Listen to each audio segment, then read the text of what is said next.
Kiufupi, katika ofisini kwetu kuliripotiwa mirathi ya marehemu Sharifu Musa, na mirathi hii ilipita katika ngazi mbalimbali, lakini ilikwenda katika mahakama mpaka ikafikia katika Mahakama Kuu ya Zanzibar. Takriban ili uweze kurithisha vitu vizuri pamoja na maelezo mazuri ambayo yanakuja ofisini, lakini tuliona kwamba ni busara tuje tukague vitu vyote hivyo ambavyo vimeripotiwa, kwa sababu vingine vilikuwa vinaripotiwa kwamba wengine wanasema havipo, wengine wanasema kwamba vipo. Kwa hivyo tumekuja kutembelea, na katika siku yetu ya leo kulikuwa kuna nyumba ambayo iliripotiwa ipo kama, na tumekwenda kuiona,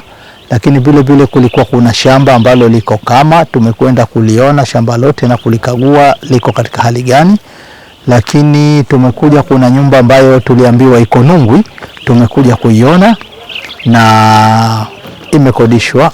na tukaambiwa kwamba kuna viwanja. Sasa viwanja hivyo tumekwenda katika sehemu ya kwanza ambayo tumekuta kwamba vilikuwa ni viwanja vya kiukoo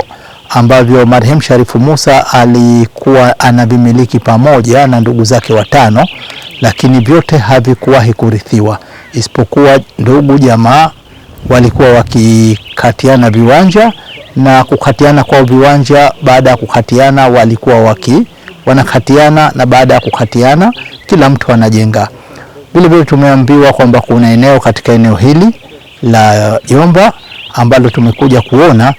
Vile vile eneo hili lilikuwa likimilikiwa na ndugu 6 kwa pamoja, na ndugu hao 6 kwa pamoja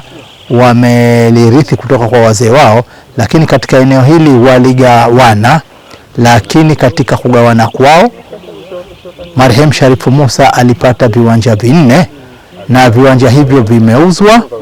lakini haijulikani vimeuzwa kwa kiasi gani na nani ameuziwa. Kwa hivyo ili tuweze kutekeleza vizuri amri ya mahakama na kuweza kurithisha kwa haki na uadilifu, maana yake tutafuatilia vitu hivyo, na sasa hivi baada ya kuona itatupelekea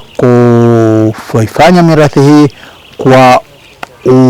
ujuzi zaidi, kwa sababu tutakuwa tunaelewa mazingira halisi yote yanayohusiana na mirathi hii, ili kuepukana na mizozo ambayo sio kuwa ya lazima, kwa sababu kitu chochote kwa jicho la kisheria kinahesabika kwamba kimerithiwa pale ambapo kitarithiwa kwa taratibu za sheria, na mirathi ile itasajiliwa na itawekewa jalada maalumu kwa kutumia Kamisheni ya Wakfu na Mali ya Amana. Kwa hivyo hapo ndipo itakuwa hiyo mirathi imekamilika. Kwa hivyo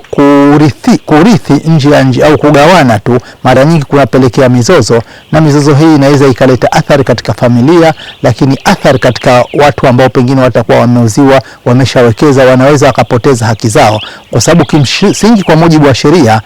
mtu anahesabika kwamba ile mali ameimiliki baada ya kurithishwa. Kwa hivyo kama kuna mtu ambaye pengine baba yake alikuwa akimiliki mali, halafu yeye kabla ya kurithi akaiuza, hata kama wana makubaliano, manake hawezi kutoa hati yoyote, na pengine inaweza ikapelekea yule anayenunua akapoteza haki zake, kwa sababu mtu yoyote atakayesema kwamba hapajarithishwa anakuwa ni kweli hajarithishwa kisheria, na hata yule mtu ambaye anakuwa kanunua pengine anakuwa anaweza akapoteza haki zake. Kwa hivyo tunatoa wito kwamba kwa wale ambao watataka kununua